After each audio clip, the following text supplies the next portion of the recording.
Hi everyone, now I'm going to be tying basically a winter or well, you could fish this anytime really, but if you're fishing for grayling especially, pink bugs or nymphs work extremely well.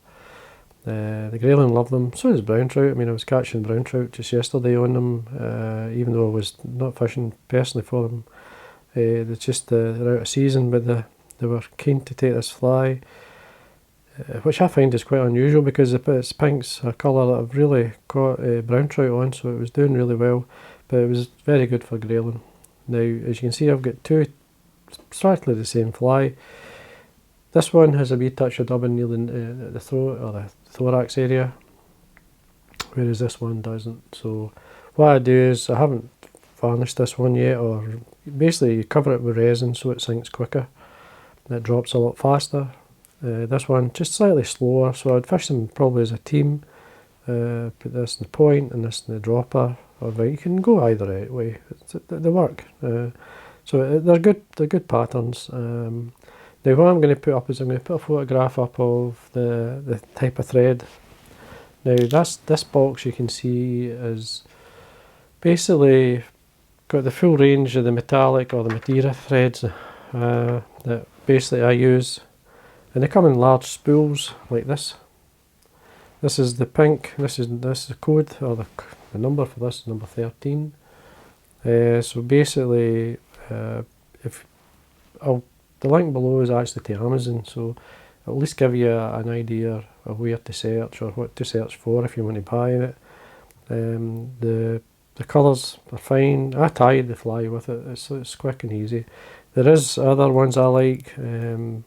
Vineyard they do a micro glint, which is a metallic type thread, but they have some really nice colours as well. They have their own.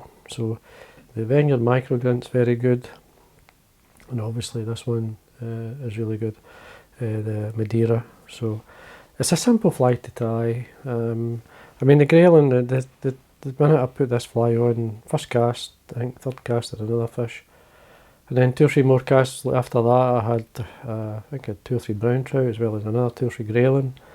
It just basically was like putting on, it was instant. I mean I caught a couple of nice fish before it and just a standard nymph. I just thought it was a wee bit quiet and I thought, right, I know the chances of 1 or 2 fish. It was actually, the conditions were really good. And instantly it worked. So obviously with the video I put up on the fishing, there are a lot of people asking about the fly, so now as I say, I do tie it with a smooth body. I mean it's really simple. The bead actually, I mean this is the bead here I'm using. You can get obviously different sizes. This is a 2.4mm. It's a tungsten bead, so it does add a wee bit of weight to the fly. Now the other thing, a question I got was hooks. You can use it on a jig hook, you can do what you like. The one I was fishing yesterday was actually on a jig hook, but I was asked, is there a heavy hook on the market? And Full Mill do they do a heavy jig hook as well, but this is one I've used a bit. This is what they call the grab Gape. It's a heavy black. It adds a wee bit of weight, and it does. I'm not saying the jig head hooks don't survive a lot. I mean, when you're fishing nymphs like these, they bounce off the bottom, so they take a lot of abuse. A heavier hook like this will obviously take a lot more abuse. The problem being is try to get if you do hook the bottom or hook a rock, it's hard to get off. It doesn't matter what you're using, you're gonna, unless you can wade out and get it out, you'll get your fly back. But if you can't, then you're never going to get it back. So you do get through them. So. But anyway, it was just to show that you can. I like using this style of hook as much as I do like the sort of jig hooks of that style. Now it's quite simple to tie, as I say. I put it onto a bobbin holder. You can do that. It's quite big, but you can bend the arms so that it suits these large spools. It's quite simple, as I say. Just start at the head. I usually build up a wee bit of thread, and you can, just like any thread, you can cut it away, or sometimes I usually break it away, but it was a wee bit short. Just run this down, just before the bend, I tie in some Coq de Leon fibre. This is a white and fibre. This is the medium Pardo, as they call it. Just a nice tail, body length round about that. Just come over the top. Now that turns right basically onto the bare hook. I'll just come in just to lift and flare the tail. So underneath this lifts and opens the fibre out a wee bit. Tiny bit of more movement. I do like marabou, not marabou, but CDC fibre in the tail as well.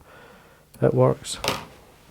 But the crocodile fibre certainly does well for me. And then just run up. Now, just build a taper in it, as I say, and just work. I mean, if I'm doing the one with a wee bit of dubbing, I like to just put a wee bit of varnish onto the thread, wind down. What this does, it just obviously when it protects the metallic thread, it is strong, but the teeth of the fish will go through it. And you build this up to suit yourself. I like a good taper in it. So it's just got them down to get a nice tapered shape. Now the thorax, I like this dubbing from the Fulling Mill. This is the Euro Nymph Flash dub. This is what they call dark hare's ear, UV.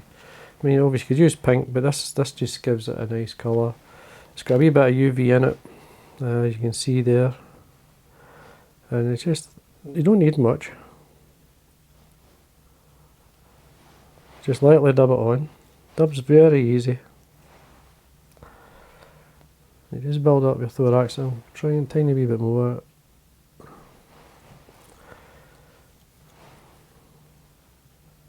And what you can do is actually just you can finish it on. I like to just put a wee bit of varnish on my thread. A couple of turns. Tighten up. So quite strong, you see I pulled the hook there. Trim that away. And there we are. Now I'm going to actually use my Velcro here just to lift out a wee touch of the fibre. I'll usually brush it towards the bead. And then I draw it back. That just lifts out some of the fibre, gives it a wee bit more life. It will slow the fly up a wee bit. So it will. I mean, to do the other one, I mean, it's just, as you can see, it's just tied with a taper. Oops. And what you want to do is either varnish it or use a resin just to coat it. As I say, it will make it drop far quicker. So it's up to yourself what way you like. But the main one is just, you can tie these, as I say, on the different colours. There's a nice one here. This is this one here. This number it's got the number at the top, art number as well. But it's this rainbowy one that can be really good. The different colours of blue and so on. There is a darker version if you want to darken it down. Again, this is in the set. There's lots of colours. There's pure black, gold, silver. There's obviously you can get carried away, and these type of flies really work well. So anyway, I hope you enjoyed that, and again, thanks for watching.